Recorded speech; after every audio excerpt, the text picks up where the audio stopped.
কোন কেন্ডিডেট হাগ্ৰামা মহিলাই ডাঙৰীয়া আমি জোনাতবিলাক পটককৈ কচম নাখাওঁ মানে কচম খালে কি হয় জানে মোৰ কথাটো যদি ভুল হয় সেই কচমৰ পৰিৱৰ্তনে মই অলপ পইচা চাপগা দিব লাগিব দুখীয়া মানুহক দিব লাগিব আমি যদি কচম খাওঁ কিন্তু এটা কচম আজি খাব পাৰোঁ ইয়াতে কাৰণ আপুনি আকৌ ক'ব যে মুক্তি জনাবলৈ খাব পাৰি নেকি কাৰণ য'ত বিশ্বাস আছে তাতে খাব পাৰোঁ আজি এই মুহূৰ্তত এই জায়গাত মই 100 বাৰ কচম খাই ক'ব পাৰোঁ যে কচুগাঁৱত এবাৰ হাগ্ৰামা মহিলাই ডাঙৰীয়া হাৰিব কাৰণ যদি মোৰ এইটো কবুল নহয় মোৰটো যদি সঁচা নহয় তেনে মই আকৌ পইচা দুখীয়া মানুহক দিব লাগিব আমাৰ ধৰ্ম হিচাপে গতিকে মই ইমান সাংঘাতিক মানুহ ইমান সোনকালে কাৰোবাক পইচা নিব নহয় দিম জানো ইমান সোনকালেতো নিদিওঁ গতিকে মই চাই চিন্তিয়ে কচমটো খাইছোঁ সেইটো জেগাত মই মিটিং কৰিছোঁ যোৱাবাৰে আমি জিতা অৱস্থাত আছে এইবাৰ যিটো চাইছোঁ আমি কচুগাঁৱৰ যিটো পৰিস্থিতি সেইটো আপোনালোকে শুনিলে আচৰিত মানিব এই কচুগাঁৱৰ ভিতৰত যিটো পৰিৱেশ চালোঁ আপোনালোকৰ আমাৰ বুঢ়ো ভাইসকলে যে আছে কচুগাঁৱত 99% ভোট পাব আমাৰ ইউপিলে 99 আৰু কচুগাঁৱৰ ভিতৰত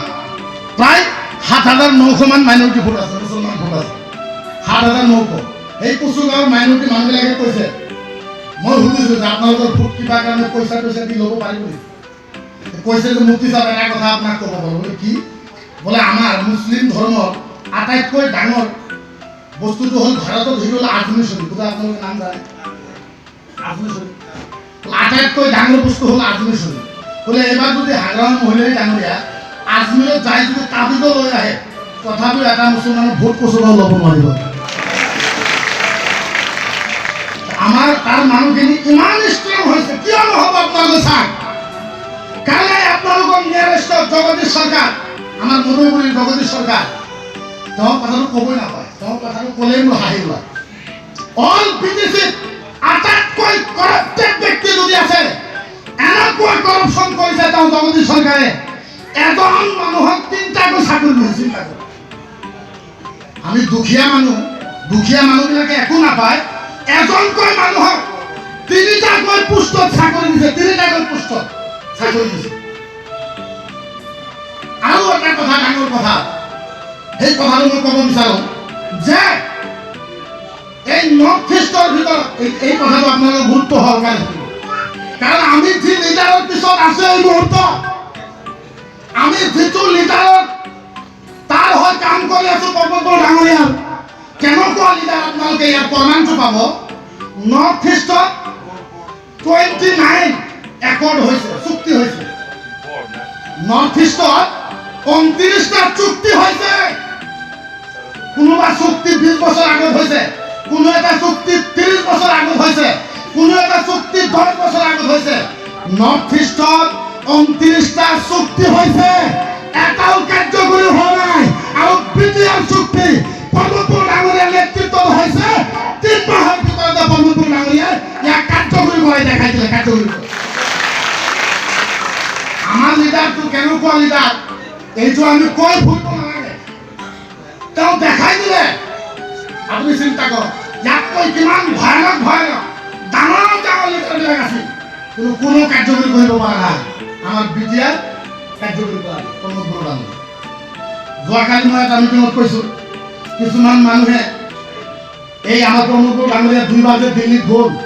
মানুহে এই দিল্লীত গৈছে পইচা আনিবৰ কাৰণে তেওঁলোকক মই যোৱাকালি এটা মিটিঙত কৈছোঁ যে পৰ্বতৰ ডাঙৰীয়া পইচা আনিবৰ কাৰণে দিল্লীত গৈছিল না বিটিআৰ কাৰ্যকৰী কৰাৰ কাৰণে গৈছিল সেইটো তোমালোকে চিন্তা কৰি চাই লোৱা কাৰণ এই 2বাৰ পৰ্বতৰ ডাঙৰীয়া পইচাৰ কাৰণে যোৱা নাই এই বিটিআৰ কাৰ্যকৰী কৰাৰ কাৰণে গৈছিল যাৰ কাৰণে ইমান সোনকালে এইটো কাৰ্যকৰী হ'ল গতিকে কিছুমান কথাটো বুজিব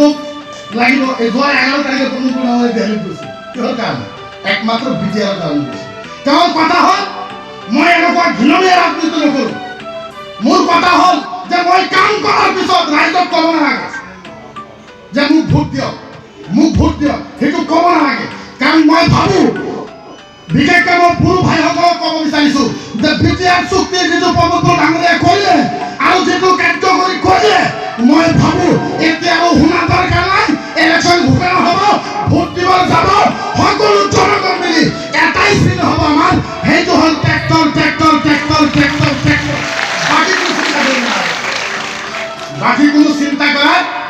পৰিজন বহুত মই ব্যক্তিগত হিচাপে নাভাবোঁ, কাৰণ যিটো কাম তেওঁ কৰিলে। গতিকে যিয়ে নহওক, মই লাষ্ট মুহূৰ্তত মই আপোনালোকক এটা কথা ক'ব বিচাৰিছোঁ যে আমাৰ কেন্দ্ৰীয় ছাৰ আছে কেন্দ্ৰীয় আছে আছে মই লাষ্ট মুহূৰ্তত আমাৰ কেন্দ্ৰীয় মানে দাদাক মই এটা কথা অনুৰোধ কৰিব বিচাৰিম যে ৰাজনীতিকটো এবাৰ নহয়, যেনেকুৱা গীতাৰ ভিতৰত আছে যে ব্ৰহ্মসৰ্গতম দুঃশয়ে ব্ৰহ্মাণমা দুঃশতম ব্ৰহ্মায়ে সৰ্গতম। গীতাৰ ভিতৰত আছে যে তোমাৰ ব্যৱহাৰ যদি, তোমাৰ চৰিত্ৰ যদি, তোমাৰ কেৰেক্টাৰ যদি ভাল হয়, তেনেহ'লে তুমি ভাবিবা যে দুনিয়াটো তুমি স্বৰ্গত থাকিবা, মৰাৰ পিছতো তুমি স্বৰ্গত থাকিবা। স্বৰ্গ মানে আপোনালোকে বুজি পায়, আমি কওঁ জান্নাত, আপোনালোকে স্বৰ্গ। গতিকে ইলেকশ্যনটো এবাৰ নহয়, এবাৰ নেকি ইলেকশ্যনটো এবাৰ নহয়, ইলেকশ্যনটো যিহেতু বাৰবাৰ। গতিকে যিখিনি আঁচনি আহিব, আৰু আটাইতকৈ যিটো ডাঙৰ কথা, এই বিগত মই এইটো চেলেঞ্জ মাৰি ক'ব পাৰোঁ, এই বিগত 17 বছৰ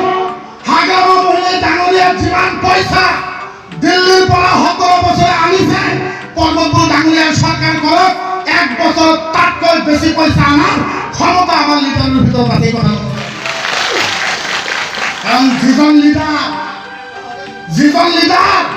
6 মাহৰ ভিতৰত চুক্তি কৰাই কাৰ্যকৰী কৰিব পাৰে,